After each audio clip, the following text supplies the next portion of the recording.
রাধে রাধে বন্ধুরা, কেমন আছো তোমরা সবাই? আশা করি অনেক ভালো আছো।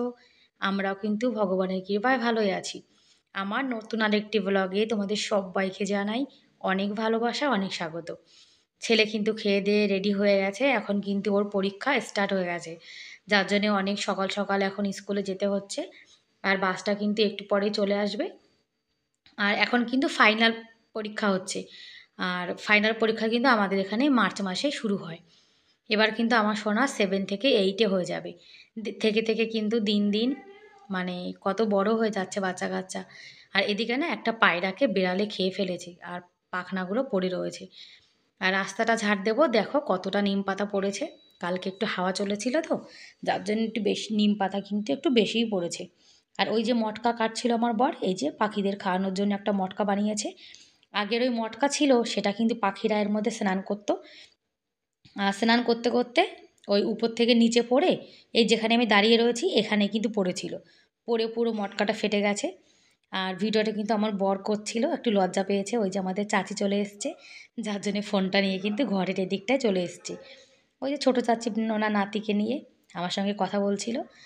আর দেখো কত নিম পাতা, মনে হচ্ছে না যেন আমি 1 মাস থেকে রাস্তাটা ঝাড় দিইনি।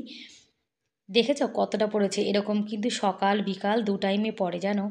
আর এই যে বালতিটা রেখেছি, এখন এর মধ্যে ময়লাটা ভরে ফেলে দিয়ে আসতে হবে। আর নিম পাতাগুলো বালতিতে রেখেছি, দেখো রাস্তাটা কিন্তু এখন পরিষ্কার হয়ে গেছে। আর 1-2 ঘন্টার মধ্যে কিন্তু আবার হাওয়া চলে, আবার নোংরা হয়ে যাবে। আর রাস্তাটা পরিষ্কার থাকলে দেখতেও কিন্তু সুন্দর লাগে। তারপরে চলে এসেছি রান্নাঘরে, ছেলে স্কুলে গেছে, তারপরে খাওয়া দাওয়া এখনও হয়নি। আর দেখো রান্নাঘরটার কি অবস্থা। এখন পুরো রান্নাঘর পরিষ্কার করব, তারপরে গোপাল সোনা সেবা করবে, তারপরে কিন্তু আবার আমাদের জন্য রুটি বানিয়ে তারপরে পুরো রান্নাঘরটা পরিষ্কার করতে হবে। আর এই যে আজকে রান্না করেছি ঘুগনি, নিরামিষ আদা জিরে বাটা দিয়ে। আর ভাতটা কিন্তু দুবারের করে রেখেছি, তরকারিটা আবার দুপুরে করে নেব। এই ঘুগনিটা জাস্ট সকালে খাওয়ার জন্য। ছেলে ভাত দিয়ে ঘুগনি খেয়ে গেছে, আর স্কুলে ঘুগনি আর রুটি নিয়ে গেছে। এখন আমার গোপাল সোনাকে সেবা দিয়ে দিতে হবে। এই যে আমার গোপাল সোনা আজকে সকালে ভাত আর ঘুগনি দিয়ে সেবা করছে। আমাদের গোপাল সোনা কেমন লাগলো কমেন্ট করে অবশ্যই জানিও। আর হলুদ কিন্তু প্যাকেটে একটু কম, মানে ডাব্বাতে কম হয়ে গেছিলো। এটা কিন্তু নিরামিষের ডাব্বা। আমার কিন্তু নিরামিষ আমিষ সব মশলার ডাব্বা কিন্তু আলাদা করা। একটা গোলাপি রঙের আর একটা কিন্তু লাল রঙের। আর এই হলুদটা জানো তো খুব ভালো হলুদ। এখন আলাদা আলাদা করে দুটো ডাব্বাতে ঢেলে রেখে দেবো। যখন পেঁয়াজ রসুন দিয়ে সবজি রান্না করি তখন এই ডাব্বাটা কাজে লাগে, যার জন্য আলাদা করে রেখে দিচ্ছি। আর গোপাল সোনা রান্নাবান্না করতে হয় তো, যার জন্যে কিন্তু অনেক সাবধানে কাজবাজ করতে হয়। আর এক্সট্রা যে হলুদটা রয়েছে প্যাকেটে, সেটা কিন্তু আমি এরকম মুড়িয়ে তারপরে একটা কাটার দিয়ে এই যে আটকে দিয়েছি। এরকম করে রেখে দিলে কিন্তু হলুদগুলো খারাপ হবে না। আর সাদা তেল শেষ হয়ে গেছিলো। আর জানো তো অনেক মানে পরোটা মাঝে মাঝে খাওয়া হয়, তারপরে কিছু না কিছু একটু ফ্রাই করতে হয়, যার জন্য কিন্তু সাদা তেলটা অনেক তাড়াতাড়ি ফুরিয়ে যায়। আবার একটা প্যাকেট নিয়ে এসছে, দুটো বোতলে কিন্তু আমি আলাদা আলাদা করে ঢেলে রেখে দেবো। মানে পুরো একটা বোতলে যদি তেল ঢেলে রেখে দিই, সেটা ইউজ করতে গেলে কিন্তু দেখবে অনেকটা পড়ে যায়। আলাদাটা ডাব্বা মানে বোতলে ঢেলে রাখলে তাহলে কিন্তু ভালোই হয়। আর এই যে পুচকে ডাব্বাটা দেখছো, এই ডাব্বাটা জানো তো দেখতেই কিন্তু ভালো। যখন আমি কিছু রান্না করার সময় তেল দিতে যাই অনেকটা পড়ে যায়। আর রুটি বানানোর সময় এরকম একটা কাপড় বিছিয়ে নিলে কিন্তু আমাদের কিচেন কাউন্টারটা কম ময়লা হয়। তাহলে রুটি বানানোর সময় যতটা গুঁড়ো হবে সব কিন্তু এই কাপড়টার উপরে পড়বে। আর আজকে পরোটা বানাবো ভাবছি, ঘুগনি রয়েছে তো। আর জানো তো ঘুগনি দিয়ে পরোটা খেতে কিন্তু ভীষণ ভালো লাগে। আর রুটির থেকে পরোটায় কিন্তু টেস্ট বেশি। কিন্তু যে জিনিসের টেস্ট বেশি সেই জিনিস কিন্তু আমাদের শরীরের পক্ষে ক্ষতিও করে অনেকটা। পরোটা কিন্তু রোজ রোজ খাওয়া একদমই ভালো না, যার জন্যে 2-3 দিন পরে পরে কিন্তু পরোটা বানাই। আর ছেলে কিন্তু রুটি নিয়ে গেছে। আমার ছেলে জানো তো পরোটা কিন্তু একদম খেতে চায় না, বলে মাম্মা আমার পরোটার থেকে রুটি ভালো লাগে, যার জন্য ওকে রুটি দিয়েছি। আর আমার বরের জন্য এখন বানিয়ে নিচ্ছি। আমরা কিন্তু গোপাল সোনাকে সেবা না দিয়ে একদমই কিন্তু কিছু খাই না। জানো তো আজকে কিন্তু মানে কাজের এত তাড়াহুড়ো হয়ে গেছে যে আজকে আমি চা খাওয়ার সময় পাইনি। আজকে চা খাওয়া হয়নি, একবারে সকালে খাওয়া দাওয়া করে নেব। এই যে দই দেখেছো প্যাকেটে এনেছে, আজকেও দই খাবো, অনেক দিন হয়ে গেছে। টক দই কিন্তু একদমই খাওয়া হয় না। আর টক দই দিয়ে রুটি পরোটা খেতে কিন্তু দারুণ লাগে, জানো তো। আর আমার বর কিন্তু প্লেট নিয়ে চলে গেছে, এটা কিন্তু আমার প্লেট। এই যে ঘুগনি, দই আর 1 মগ লস্যি, এটাই আমাদের আজকের সকালের খাবার দাবার। খাওয়া দাওয়া করে তারপরে যা বাসন হয়েছে সব কিন্তু এখন চলে এসেছি, ধুয়ে রেখে দেবো। আর রান্নাবান্না করার পরে যদি রান্নাঘরটা পরিষ্কার করে বাসনগুলো মেজে রেখে দিই, তাহলে কিন্তু অনেকটা কাজ জানো তো ফ্রি থাকা যায়। আর একটা কাজ যদি আমরা ফেলে রেখে দিই, সে কাজটা দেখবে লেট হয়ে যায়। মানে ফেলে রেখে দিলে তখন মনে হয় একটু পরে করব, একটু পরে করব। এরকম করে, করে কিন্তু অনেকটা সময় চলে যায়। সঙ্গে, সঙ্গে কাজটা করে ফেললে কিন্তু ভালোই হয়। আর বন্ধুরা, তোমরা এখনও পর্যন্ত যারা ভিডিওটি দেখছো, তোমাদের যদি আজকের ভিডিওর কোনো অংশ ভালো লেগে থাকে, তাহলে প্লিজ একটা লাইক করে দিও। আর আমার চ্যানেলে তোমরা আজকে যারা নতুন আর ভিডিওটি দেখছো, তোমাদের যদি এরকম ভিডিও দেখতে ভালো লাগে, তাহলে কিন্তু তোমরা চাইলে আমার এই চ্যানেলটিকে সাবস্ক্রাইব করে আমার এই ছোট্ট পরিবারের পাশে থেকে যেতে পারো। আর এই কাজটি যারা অলরেডি করে দিয়েছো, তাদেরকে অসংখ্য ধন্যবাদ। গ্যাস ওভেনটা এখন পরিষ্কার করে নিচ্ছি। রুটি, পরোটা এসব বানানোর পরে জানো তো গ্যাস ওভেনটা খুব নোংরা হয়ে যায়। আর আজকে ওই যে ঘুগনি রান্না করেছি, আর পুরো গ্যাস ওভেনটা জানো তো একদম নোংরা হয়ে গেছে। একটা ভেজা কাপড় দিয়ে পুরো রান্নাঘরটা এখন পরিষ্কার করে নিচ্ছি। সকালে দুপুরে আমি যখনই রান্নাবান্না করি, আমি কিন্তু হালকা হাতে একটু পরিষ্কার করে ফেলি। তাহলে কিন্তু কিচেন কাউন্টারটা সবসময় একদম চকচকে থাকে। আর রান্নাঘর নোংরা থাকলে জানো তো আমার কিন্তু একদমই ভালো লাগে না। যার জন্যে সবার আগে আমি রান্নাঘরটা কিন্তু পরিষ্কার রাখি। আর ওদিকে গরম জল বসিয়ে দিয়েছি, আবার দুপুরে রান্নাবান্না করতে হবে তো যার জন্যে। মানে সকালে রান্নাবান্না শেষ হয়, তারপরে খাওয়া দাওয়া, বাসন মাজা, তারপরে কিন্তু আবার দুপুরের রান্নাবান্নার প্রস্তুতি শুরু করে দিতে হয়। জামাকাপড় এখন সব ভাঁজ করে রেখে দিচ্ছি আর ঘরটা গোছাবো। ছেলে কিন্তু বাড়িতে নেই। ও বাড়িতে না থাকলে কিন্তু ঘরটা একটু গোছানো থাকে। আর ওর যখন একটু মন চায়, তখন কিন্তু ঘরটা একটু গোছায়।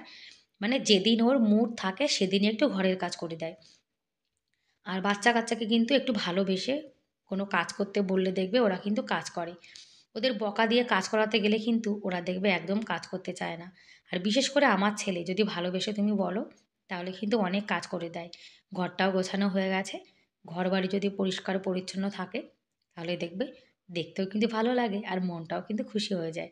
আর হঠাৎ করে কিন্তু বাড়িতে কেউ আসলে একদমই খারাপ লাগে না। আর ময়লা ফেলতে গেছিলাম, যার জন্যে কিন্তু তখন দেখেছো চুড়িদার পরেছি। ওই ময়লা ফেলতে যাই বাইরে, যার জন্য নাইটি খুলে আবার চুড়িদার পরে নিয়েছি। আর এই যে বাড়িটা দেখছো, এই বাড়িতে কিন্তু কেউ থাকে না।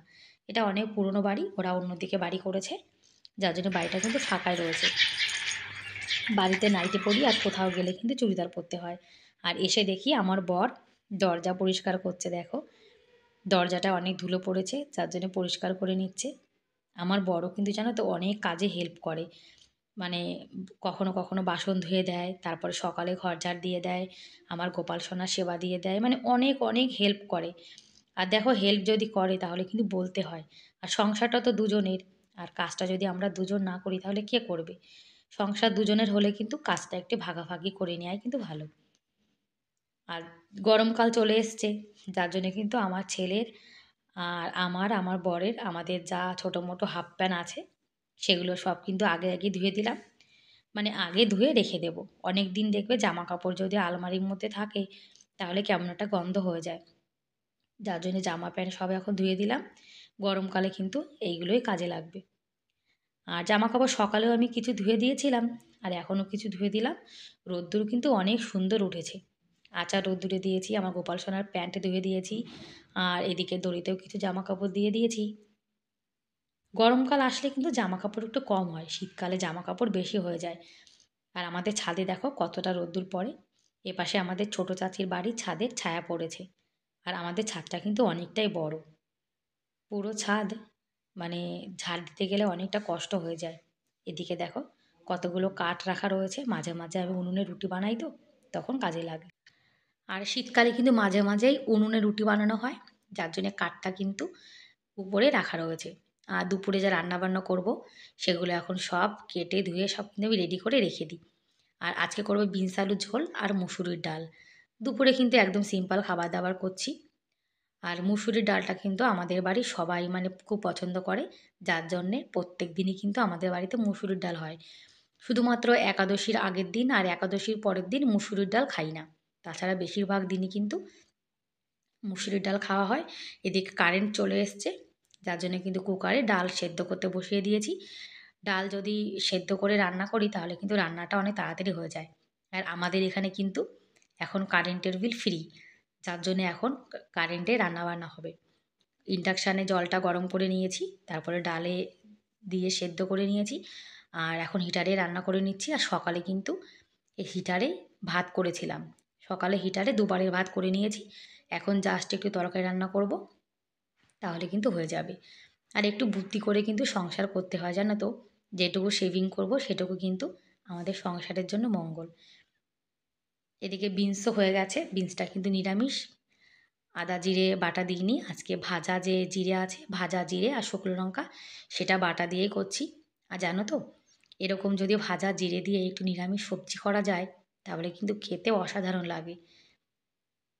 রাঁধুনি ফোড়ন দিয়েছি, আর ভাজা জিরে আর শুকনো লঙ্কা বেটে দিয়েছি নামানোর আগে। তারপরে আবার গোপাল সোনার সেবা দিতে হবে। ওদিকে হিটারে কিন্তু আমি রান্না বসিয়ে দিয়েছি, ডাল আর গ্যাস ওভেনে করে নিয়েছি বিনস আলুর ঝোল।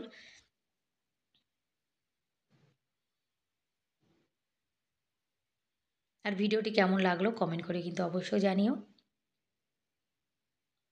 আর এখন কিন্তু কারেন্টে মানে হিটারে জানো তো অনেকটা তাপ আছে। শীতকালে মানে যখন বেশি শীত থাকে, তখন কিন্তু হিটারে অতটা তাপ থাকে না। আর আমার গোপাল সোনাকে কিন্তু আমরা যেমন মাঝে মাঝে জল খাই, 2-3 ঘন্টা পরে পরে আমাদের গোপাল সোনাকে কিন্তু মাঝে মাঝে আমরা জল খাওয়াই। আর বাসন কিন্তু আবার দেখো ধুয়ে রেখে দিয়েছি, দুপুরের বাসন, মানে দুপুরে রান্না করার পরে যা বাসন হয়েছে সেগুলো ধুয়ে রেখেছি। আবার কিন্তু গ্যাস ওভেনটা পরিষ্কার করে নিয়েছি। আর তোমরা তো জানো রান্নাবান্না করার পরে গ্যাস ওভেনটা কতটা নোংরা হয়। আর এদিকটাও কিন্তু পরিষ্কার হয়ে গেছে। আর মটরশুঁটি ছুলে রেখেছি, মানে খোসা ছাড়িয়ে রেখেছি, এগুলো রোদ্দুরে দিয়ে রেখে দেবো। তাহলে যখন মটরশুঁটির সিজন থাকবে না, তখন কিন্তু এই মটরগুলো খাওয়া যাবে। আর যখন মানে শুঁটির সিজন থাকে না, তখন কিন্তু মটরশুঁটি কিনতে গেলে জানো তো অনেকটা দাম, মানে দাম হয়ে যায়। যার জন্য আমি কিন্তু মটরশুঁটি শুকিয়ে রেখে দিই, তাহলে ঘুগনির মটরের মতো ভিজিয়ে রাখলে পরের দিন কিন্তু রান্না করা যায়। রোদ্দুরে রেখে দিলাম, আর একটা ওড়না দিয়ে কিন্তু ঢেকে দিয়েছি, তা না হলে ছাদের পরে কিন্তু ময়ূরে এসে সব মটর খেয়ে যাবে। আর ময়ূরের উৎপাতের জন্য কোনো জিনিস মানে ঠিক মতো রাখাও যায় না, জানো তো।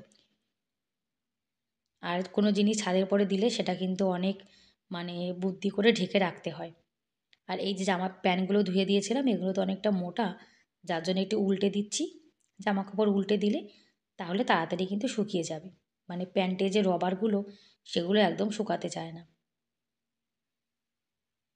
আর এখন কিন্তু রোদ্দুরে জানো তো অনেকটা তাপ হয়ে গেছে, বেশিক্ষণ রোদ্দুরে থাকাই যায় না। আর যে জামা কাপড়গুলো ধুয়ে দিয়েছিলাম শুকিয়ে গেছে, সেগুলো এখন ভাঁজ করে রেখে দিচ্ছি। কেননা এগুলো যদি এখন আমি খাটের পরে এরকম রেখে দিই, তাহলে কিন্তু দেখতে জানো তো একদম ভালো লাগবে না। যার জন্য আমি জামা কাপড় তুলে সঙ্গে সঙ্গে ভাঁজ করে রেখে দিই, তাহলে কিন্তু ঘরটাও পরিষ্কার থাকে, আর কাজটাও কিন্তু অনেকটা কমে যায়।